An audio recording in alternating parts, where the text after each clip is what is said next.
Bakit mag-isa ka, Agapito? Problemado ka, no? Ano ba tumatakbo sa isip mo? Hindi naman, Odessa. Pagod na ako galing sa trabaho at gusto ko lang din naman mapag-isa. Ah, ganun ba? Mauuna na pala ako.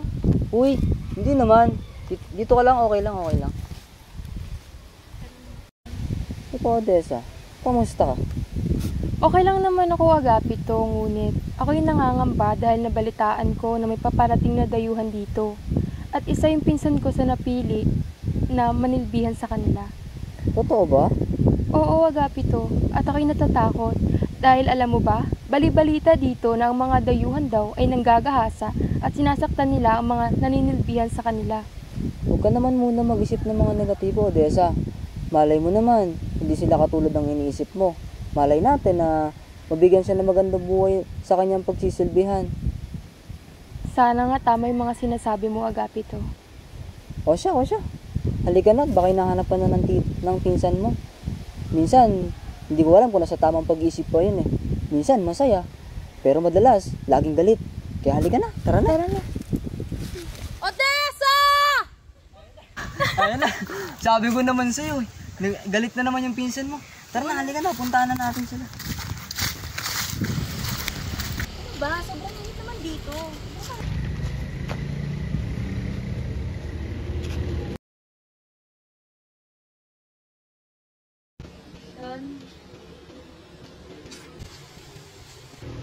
Ba't ka tinitingin doon? Ano ba? Parang tinitignan lang eh. Bahala ka nga. Anong tinitingin nyo? Ano nakakatawa? Wala po. Wala pala eh.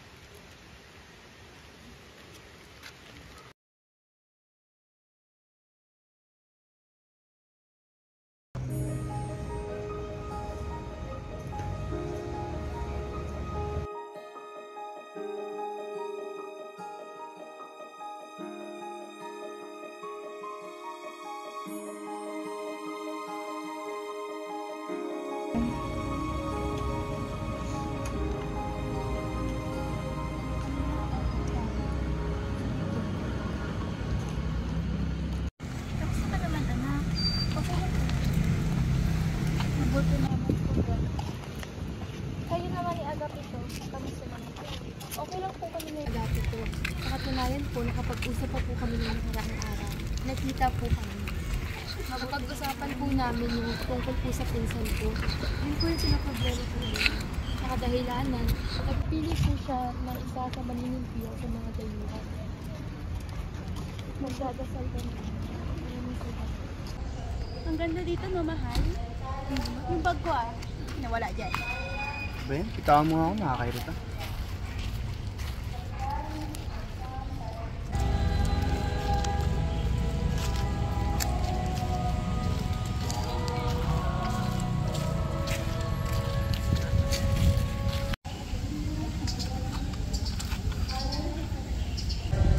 Sino yung magandang binibini? Ano naman nagtanong? Wala na. Alam mo ba, pinsan niya ng isa sa mga katulong mo? Pag ganun ba? Gusto ko siya makilala. Kamusta naman yung buhay dito sa bahay natin? Mainit. Pero napapalamig ulit. Kamusta naman kayo ng asawa mo? Ewan ko ba? Sobrang iritang-irita na ako sa kanya. Parang gusto ko nang iiwan. Bakit kasi lag kayo nag-aaway? Hindi ko alam. Basta pag nakikita ko siya, naiirita ako. Hindi ako komportable makita siya. Siguro, hindi ka na masaya na magkasama kayo. Siguro nga. Baka dahil lang dun sa magandang binibini. Nandiyan ka na pala! Kanina pa ako naghihintay. Naiinip na ako. Halika na nga, muna tayo. Ano ba yan? Nakakairita ka naman. Di ka ba naiiyan? Daming tao. Napakawalang kwenta mo talaga. Mag-usap tayo sa bahay.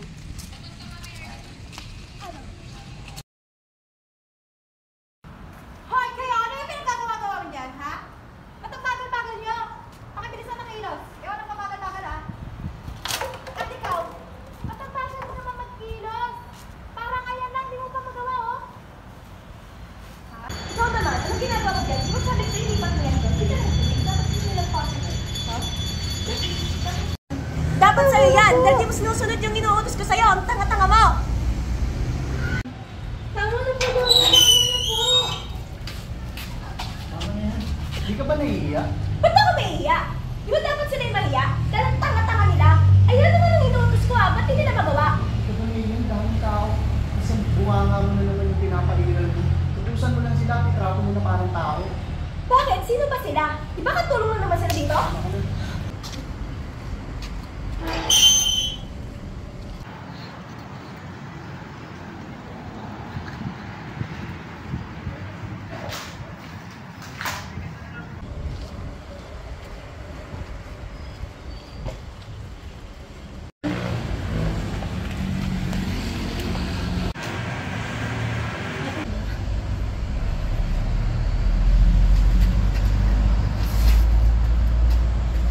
Grabe naman yung ginawa ng amo mo sa'yo. Gusto sana kitang tulungan eh. Kaso natatakot ako. Oo nga, pakaawayan ka na.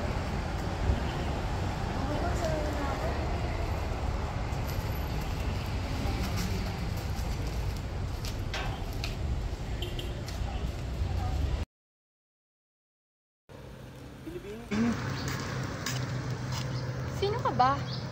Ako to si Mariano, ang amo ng pinsan mo. Ah, ikaw pala yung gayuhan? Oo, ako nga yun. Saan ka ba patungo? Dito lang. Okay lang, samahan lang kita. Sige. Kamusta ka na? Okay lang naman ako, Marian. Ikaw? Okay lang, medyo naiinitan pero okay lang din. Kayo, kamusta kayo ng pinsan mo? Yung pinsan ko, hindi pa kami nakapag-usap ngayon kasi balita ko nga, nagtatrabaho siya sa inyo. Kamusta naman siya doon? Yun, siyempre inaalila ng asawa ko. Pero okay lang. Inaalila? Bakit ganun yung asawa mo? Ganun naman talaga yun. Siyempre nakakatikim ng konting yaman. Kaya ganun. Siguro. Hindi naman tama yung ganun. Alam- Dapat pinagbabawalan mo siya. Alam ko naman yun, pero tinuturuan ko siyang maging kapwa-tao pa rin, kahit papaano. Maaari ka ba makausap yun? Hindi na muna siguro. Masyado pang magulo ang lahat. O, nandiyan ka na pala, Odessa. O paano, tara na? Mauuna na ako, Mariano. Oh, sige pala. O paano, mauna na kami sa'yo. Salamat. Sige.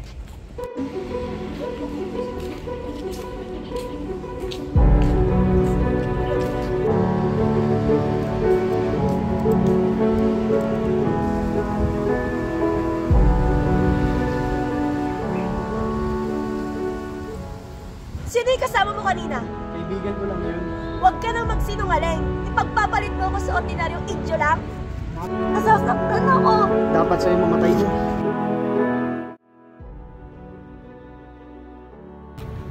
Yes, makikalsa ka. Hindi ko alam. Napatay ko yung kasama ko. Hindi ko alam kung ano nang gagawin ko. May nakakita ba sa nangyari? Wala naman. Pero hindi ko na rin pwedeng mahalin si Odessa. May mahal na siyang iba. Ano gusto mo gawin natin kay Odessa? Gusto ko isama mo na sila sa asawa ko. Sige, ako na bahala. Wala. Ang gagawin mo? Basta ako na bahala. Mag-iingat ka.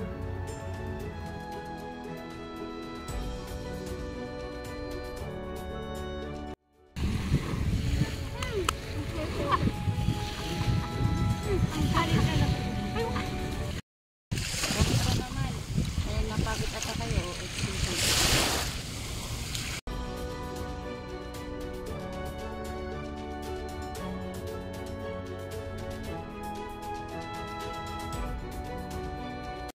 Ganda ng tanawin, no? Ang sarap din ng simoy ng hangin. Ang sarap sa pakiramdam. Kaya rin ba nararamdaman? Layo naman ang sinasabi mo. Ano ba yung lumalabas sa bibig mo?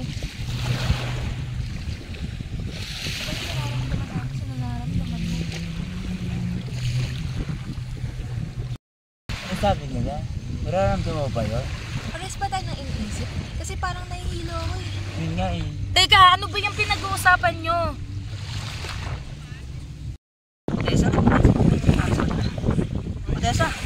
Odessa! Kasalanan mo to eh! Kasalanan mo to!